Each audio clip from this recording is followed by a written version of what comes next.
Hey, this is Troy from Planet 76. We've got some really good Sixers-focused content coming your way today. Make sure you subscribe to the pod so you can be in the know when we release new content. Enjoy the show. What's going on, everybody? Welcome back to another episode of Planet 76. This is a special one because it is episode 150 full-length episodes of the podcast. So if you've been around for 10 of those, 50 of those, 100 of those, 150 of those, thanks for being on board Planet 76. And if this is your first time, you're coming in at a good time as we are into the off-season now. Our last episode was kind of just our introduction to the off-season, letting you know what we're going to be getting into over the next weeks and things leading up. I mean, May is almost over. We're recording Tuesday the 28th, and so June is almost here. Free agency is almost here, and before you know it, Michael, we'll be starting the next season. Kind of crazy. I mean, yeah. So anyway, today is a special one in another regard because we get to focus on one player today, and that man is Tobias Harris, a longtime Sixer now who is heading into free agency. Not many, if any, are saying that he will be back in a Sixers uniform. So whether you agree with that or not, we are going to go full length here over the next few minutes talking about Tobias. Good, bad, ugly, honestly. What he's meant to the Sixers in his tenure, what we would have liked to see more of. Part of that, too, I think we'll just break down some numbers. I think looking at Tobias Harris with a large sample size by the numbers over his career with the Sixers will give us quite a bit of what we need to know. So, but I'm just gonna toss it to Michael first before we get into anything like that. Michael, Tobias Harris as a Sixer, his tenure, or even just the playoff performance this year, wherever you want to start with him, and then we'll go from there. On February 6th, 2019, the Philadelphia 76ers acquired Tobias Harris from the Los Angeles Clippers, in which the Sixers traded Wilson Chandler, Mike Muscala, and Landry Shamet. Or I'm sorry, the Sixers. Did I say that? Yeah. Sixers in the middle of the night, by the way. In the middle of the night, in the dead of night, Elton Brand. Coast, yeah. Keep an eye on this. Elton Brand. Remember that name. Elton Brand made this trade in which the Sixers acquired Tobias Harris, Bobo Marjanovic, and Mike Scott in a trade with the Clippers. Wilson Chandler, Mike Muscala, and Shamet were sent to the Clippers. And there's a lot of history between then and now. We're talking 2024. We're talking 5 years. Yep. 5 years. And speaking of Elton Brand, he would then in the offseason decide to offer Tobias Harris a max contract. And we'll get into that a little more. It's what the Sixers should have done. They made the right move. I do give Elton Brand credit there. A lot of people felt, and do feel still, 5 years later, that the Sixers should have kept Jimmy. Okay, we can get into some more of that too, because keeping Jimmy isn't as black and white as many have made it out to be. So there's that. Mm-hmm. However you have felt about the Tobias Harris experience, which is, by the way, the title of this episode, it is probably over. And I say probably, and I mean almost definitely, because I don't actually know 100% for sure. Neither of us do. Troy doesn't know. I don't know. Bottom line is it's probably over, and Troy, I don't know how much depth you want to go into this, because I could really talk for about an hour about this, but I'm sure we'd lose a few viewers, so I'm not going to do that. But at the end of the day, I will respect Harris. I will thank him for his time here. I will thank him for what he did contribute to this team, because even though it wasn't always good, it wasn't always pretty, he always just showed up to play. He always just came to play. He never tried to start problems. He never tried to cause drama. He never tried to be a diva or try to stir the pot. He just came to play basketball. It wasn't always great. Most of the time, it wasn't always great. Sometimes it wasn't even good. But he just came to play, and I can't do anything but respect that from a basketball player. It doesn't matter who they are. If you show up and you just show up to play and you don't care about anything else, I can't not give you credit for that. A lot of people will say, oh, he stunk, he's overrated, all this, all that, but they won't say and they won't talk about how Tobias Harris was a pro. He was a professional. He showed up, he hooped, he went home. That's it. And that's all you can ever want from a basketball player. It doesn't matter how good they are, doesn't matter what kind of a player they are. A basketball player is supposed to show up, play basketball, just play the game. And that's what Harris did. And I can't say anything about that. Yeah, and you can't disagree with that. You just can't at that point, right?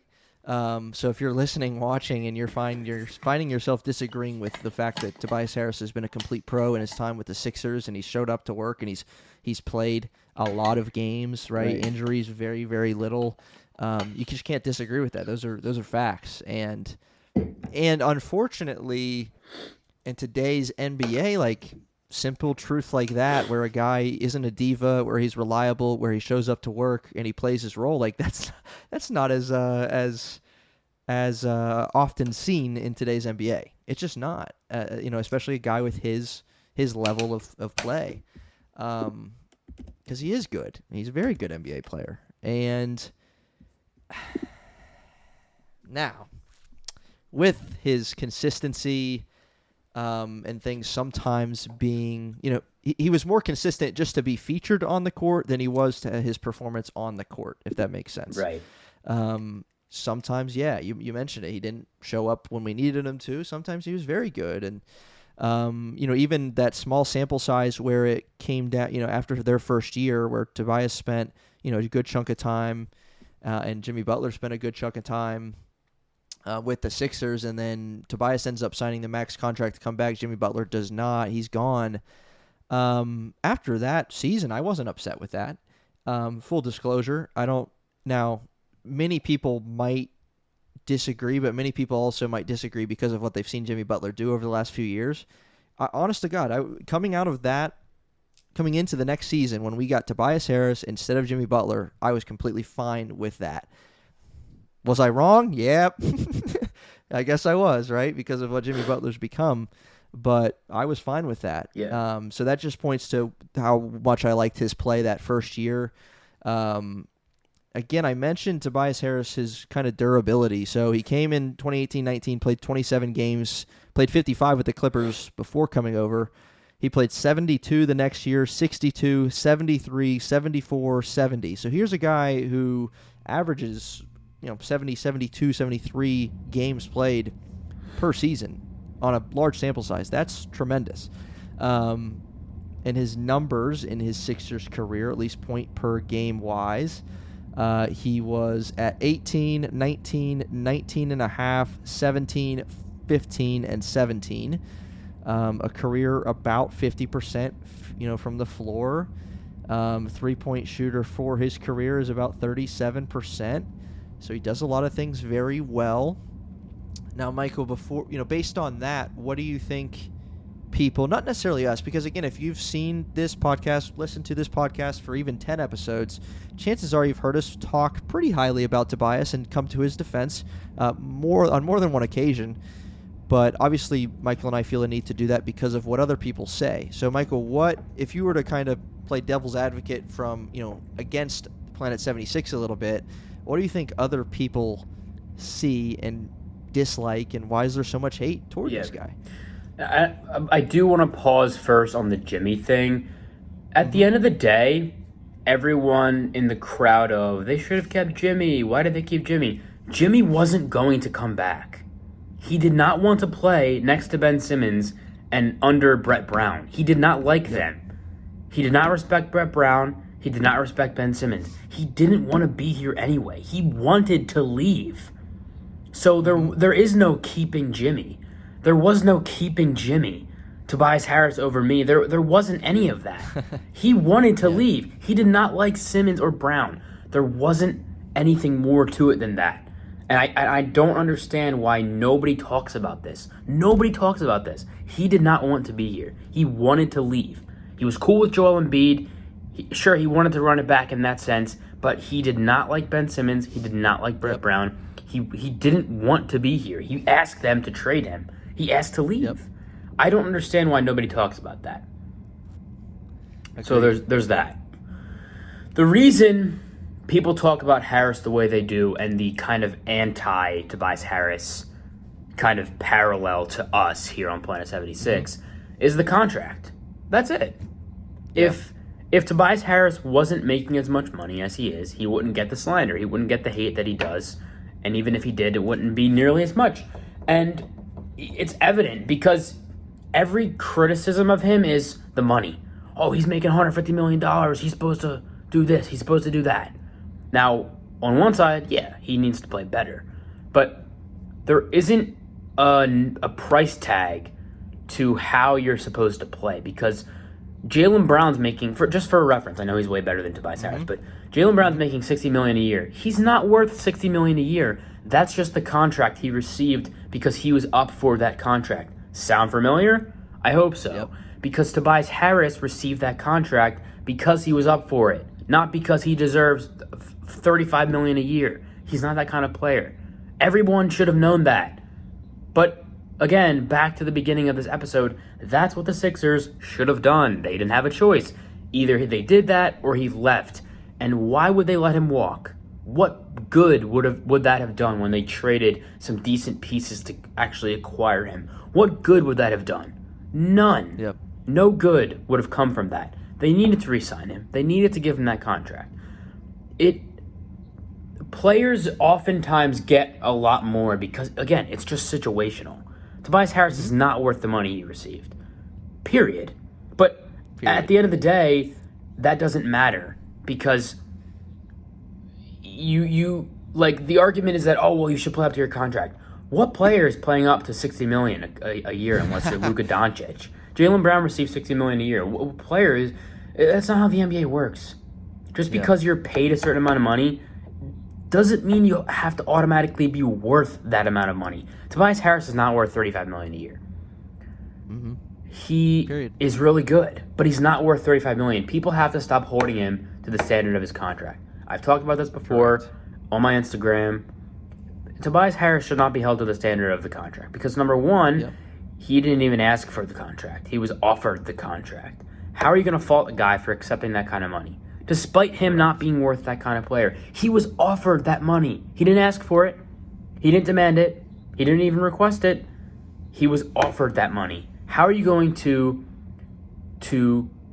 slander a guy who, yes, is not worth that money, but was offered that money? It wasn't even his fault. You would have taken the money. You're not worth $35 million. You would have taken that. No, I'm not. You're right. Well, I'm not talking to you specifically, but I'm just saying. Anybody would have taken that money. They're not worth who's worth $35 million? Right. Not me. Nobody. You would have taken. Anybody would have taken the money. Why is it a bad thing that he should have taken that he took the money? Because he's not. Exactly. Because he's not worth the money. But again, he wasn't. Like, I'm just trying to give an argument and a counter argument for this because I think a lot of Tobias Harris talk is in really bad faith just to slander him and just to tear him down because people are mad that he was offered so much money and that he's not doing certain things. And again, like I want to emphasize this, he should have been better. This year he wasn't very good. Last year he wasn't very good. But at the same time, there isn't a specific set of things that he's required to do because he's being paid so much money. He's not that kind of player. Why are we expecting him to do certain things that he can't do just because of the money he's being paid? That's not how it works. That's just not how it works. Especially when we know that he's not worth that money. That's the big key here. That's the caveat. He's not worth that amount of money. Why are we expecting him to play up to that money when he can't? He can't. He's not capable of being that worth that kind of money. It's just how it is. We've said that.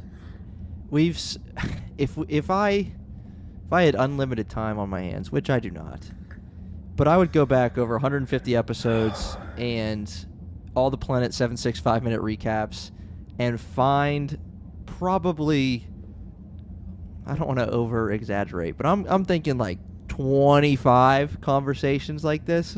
I mean, Maybe. we have 150 episodes. I imagine it's at least that. I mean, we've done it, and we've said it, and we've said it, and we've said it. And Michael, the sad thing is, as much as you and I follow Sixers and follow other people that talk about Sixers, I haven't. Have you heard anybody else say it? No. Because we've said it. No. And I don't think we're wrong, because we're not wrong. No. I'm very much willing. I've done it. I've been very much willing to admit when I'm wrong. I've done it on this podcast. I've done it on Instagram. There's nothing wrong with this perspective, and I think it's the right one. Obviously, it's my perspective. I think it's right. But at the same time, I just don't know how you can say, "Oh, I know he's not worth $35 million, but I'm going to hold him to the standard of a player who's worth $35 million." Yep. Like it's totally contradictory. He's not worth $35 million. I'm going to think that he should play like $35 million. Like, it doesn't make sense. Right. It's not his fault. And it'd be a different conversation if he was, let's say you bring him in toward the end of his career, and at one point he was worthy of a max contract, and now he's like 35, and you bring him in and you sign him to a max, and he doesn't play to that level anymore. But it's not that he has never, will never play to that level of deserving that money. Right. Yet he got it, and if he didn't, and he was still here, and he was playing, whatever that number is in your head that he's worth this, and he gave out the exact same production, chatter would be a lot less around him. Now, again, like you said, he's likely gone, likely played his last game in a Sixers uniform, but like, I might catch some strays for this one, but if he were to come back, and he were not on a big contract, and he were something worthy of what he's getting paid, and they could still work around with some other pieces and things, maybe he would, and maybe I wouldn't hate it. But the way it ended against the Knicks in that series with 0 points, he ain't coming back. Let's pause for a second, just there, just right there. Yes, I agree with you. I don't. People. I know it's Twitter. I know it's not always to be taken seriously, but people on Twitter, ever since the Sixers were eliminated, Tobias Harris can't come back under any circumstances. He's a bum. He sucks. He's trash. That's dramatic, one. Yeah. And two, what would really be the harm in him coming back on like $10 million, $12 million? Right. I'm cool with that, especially if they end up getting the guys they want to get, or some of the guys they want to get. Okay. Why not? Bring him off the bench. What's the big deal?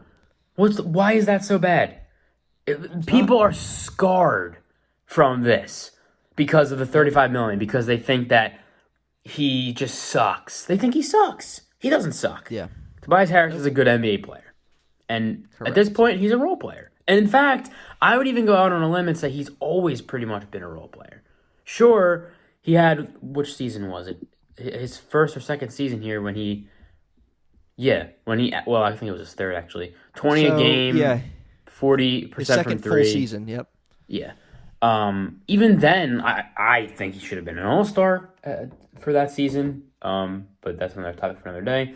I would even say he was an all-star. I'm sorry. I would even say he was a role player then. He's a role player at this point in his career. That's okay. If he comes back on 10, 11, 12 million a year, I'm okay with that. And I feel like it's kind of irrational to say that he's a bum and that he can't come back under any circumstances. I just feel like that's really dramatic and really just kind of weird, because why would you not want a decent NBA player on a decently team-friendly contract? Like, right. I don't know. They're just so upset. They're about just how it right. ended. That's what I'm saying. They're scarred from this, that they can't look past it. All right, he's making $23 million less, and you're telling me you wouldn't be okay with that? Come on. I just really have a hard time. I really have a hard time siding with those people. Right. Well, yeah, because those in that camp are acting like they're ignoring that it's all about the contract when really it is all about the contract because you look at another Sixer who has a bad game or bad this or bad that, but they're not getting paid much. No one's chirping about them, unless they're Embiid or Maxey, but those guys are getting paid. So a couple other numbers here with Tobias, even playoff wise. A lot of people have had an issue with him and his playoff performances. I'll read you his numbers year by year. So we know the story in his first season with the Sixers, 2018-19, the loss to the Toronto Raptors. He averaged 37 minutes a game in the playoffs, averaged 15.5 points. Now, keep in mind, that was a team with Ben Simmons and Jimmy Butler and Joel Embiid, and so at times he's the fourth option, averaging 15.5, shot 42%. The next year, 15.5 as well in that 4 games that, actually, we're not even going to talk about that year.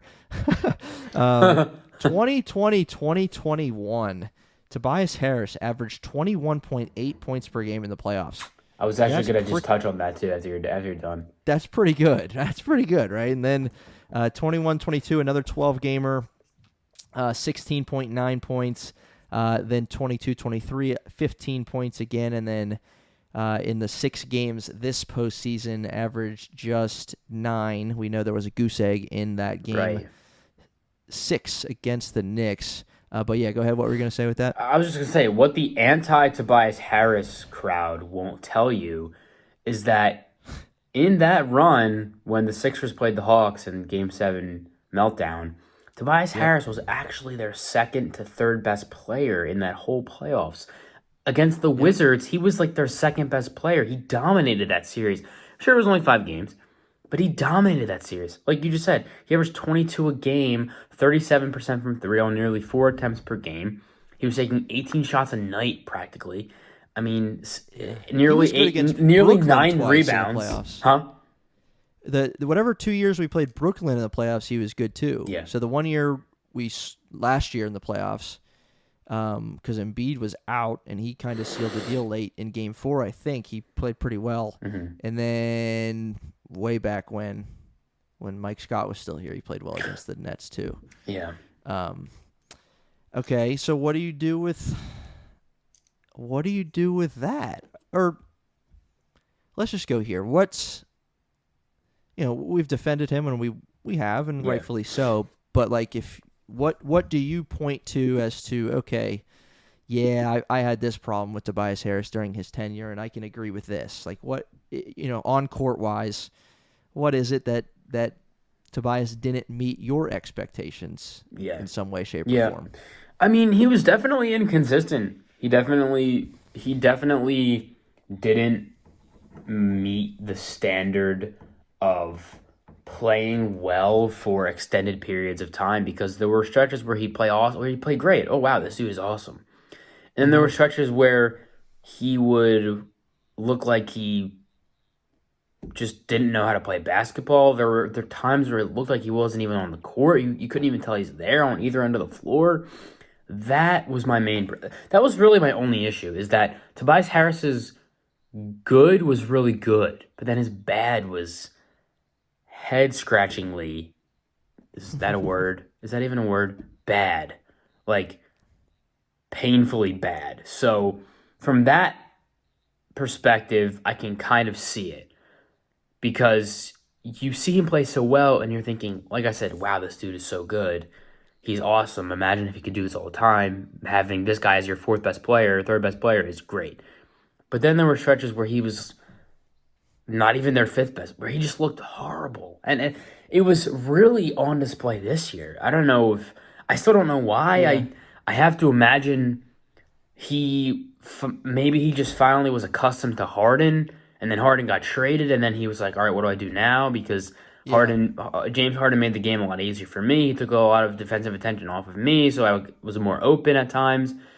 And now he's gone. I don't know what to do. I don't know what happened this year. He was just not good this year, really. Like you said, he had his moments, but they were very few and far between. And then those in-betweens were moments where he just did not look good. Yeah. So consistency for you.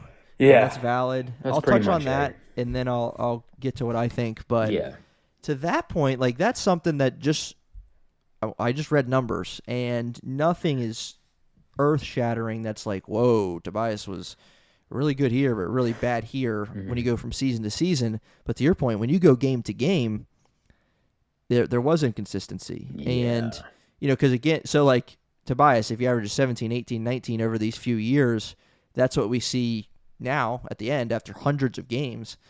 But if you go game by game, week by week, Tobias Harris is, I hope this makes sense, Tobias Harris is getting to that 17 points a game because one night he's dropping 24, Right. and the next night he's dropping 10 on 3 for 17. Yeah. You know what I mean? Like, that's how he gets 17 points a game, right? You average it out. And that's the problem that you're alluding to. Now, obviously, in the end, it kind of met to where Tobias not box score wise, but season by season was decently consistent. In his playoff time for the Sixers, not counting this past season, but the previous two, he shot 50% from the field and 52% from the field. And then that year he was almost to 22 points a game in the playoffs. The year before he was at 49%. You can't ask for much better than that. Right. A guy shooting 50% from the field. Now, my biggest thing with Tobias, I think, is because of he was playing around Joel Embiid, and then there were some years with Simmons, and because this league has become such a three-point shooting league, he just didn't shoot enough threes for as good as capable as he is as a three-point shooter. You look at one of the Sixers' targets right now, allegedly, in Paul George, who he yaks up 8, 9 three-point attempts per game. Tobias Harris, in his regular season Sixers career, Like 4. was at, about 4. Yeah. So, 1 year was 5. This past year was 3.7. And it wasn't, this was his worst three-point shooting year at 35%, but still 35% is 35%. 1 year he was around 40. That year that you mentioned he could have been an all-star in 2020, 2021. And last year he was 39. So. Right. So, like, if he got up 8 a game, he just didn't. He never did. Yeah, And there were times when the ball stuck in his hands and he pounded it into the ground. And, you can have those conversations too. We could turn this thing into a 3-hour podcast, but we're not going to do that. That's my biggest thing is I think given the team that he's on with the Sixers, he could have really helped a lot, especially the year with Al Horford. Like if Tobias Harris starts shooting more threes and freaking Al Horford's knocking down everything, we're not going to go there either. As he's knocking down everything right now. But, all right. That's a lot. I mean, this is the Tobias Harris. What'd you call it? Tobias Harris experience. The Tobias Harris experience. And it has been one. Yes. Okay. Last thing. Let's end it here with him. Now, this might be a summary of what you've already said, but let's say Tobias Harris does move on. He's gone. He goes signs a contract elsewhere. He makes a post on Instagram. Thank you, Philly. Whatever. How is Tobias Harris going to be remembered for you? Oh, for me? Yeah. I mean, I kind of touched on it earlier. Tobias Harris will be remembered as a professional, as a guy who just showed up and did what he could to help his team win. It wasn't always great, but he did what he could. And he showed up all the time. He just came to play. My biggest thing with NBA players is if you just show up and just do everything you can without complaining and without making excuses, which he never did. He never did that. In his 5-year tenure with the Sixers, he did not make excuses. He just he played better. He tried to play better. He tried everything. Like, he had to adjust to so many new situations with Harden, with Simmons, with Butler, yeah. But no, he's a professional. That's how I will remember him. I wish him the best. If he does end up moving on, which again, we'll see, probably, more than likely, yeah. Yep. I wish him the best. I think a new, fresh start somewhere could help him a lot. I think he could still contribute to a good chunk of teams in the NBA. I wish him good luck. Yeah. And I will remember him. I will have good memories. I will remember him for, the good moments and the bad moments too. But, I wish him the best. I think that's fair. I think that's fair. For me, all of that. I completely agree. Complete professional, no nonsense guy. Showed up to work. Yep. And he played and took a lot, and yet didn't affect him. It really didn't. And outside of the one comment about they would trade him for a crumble cookie. Oh, dude, everyone since he said that, everybody's having a field day with that quote, man. Yeah, poor guy. What I hope for him, in my mind and in other Sixers fans' minds, I do hope that time will heal. Yeah, I think it will. And I hope that this 0-point performance against the Knicks won't be how he's remembered, because I don't want that to be in my head about his career. Yeah. I hope it gets out of the head. I really do. For me and for Sixers fans everywhere, I hope because he deserves better than that. Yeah. He just does. I agree. And to your point with him finding different roles, I think in a lot of ways cards were stacked against him. 3 different coaches in his tenure with the Sixers, and then constantly going from the 3rd option to the 4th option to I'm the 5th option tonight. Oh, you need 3 guys are out. You need me to step up and play. To be the leading scorer. Right. Like constantly. I mean, if anybody. Now the team's very different year after year, but if anybody that has had their role change more and more and more, it's Tobias Harris. I can't think of anybody on the Sixers that had their role change more than his, and he just continued to play through it. Even I don't know why I'm even bringing this up, but even against the Knicks, in that game where he didn't score, I mentioned it when we recorded that night. I was like, I noticed obviously later, I was like, he hasn't scored yet. But like early throughout the game, I was like, he's made some really good passes. He's made some smart plays. I'm typically you see him dribble the ball into the ground when someone else is open. Like he didn't do that tonight. He found the open man, and that was really cool. And but yeah, I like Tobias. I'll be rooting for him wherever he goes for sure. Yep. And I at least know that these are 2 Sixers fans that will be rooting for you, Tobias. So we can say that on Planet 76. Maybe we can't the say that only for the rest of two. the world. Yes. I don't know. We cannot say that for anybody else.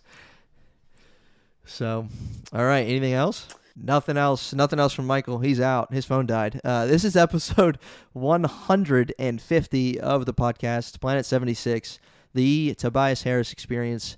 We hope we will see you next time as we continue our trajectory in the offseason. We'll be talking some free agency coming up before you know it. So please join us then for episode 151. We'll see you next time on Planet 76.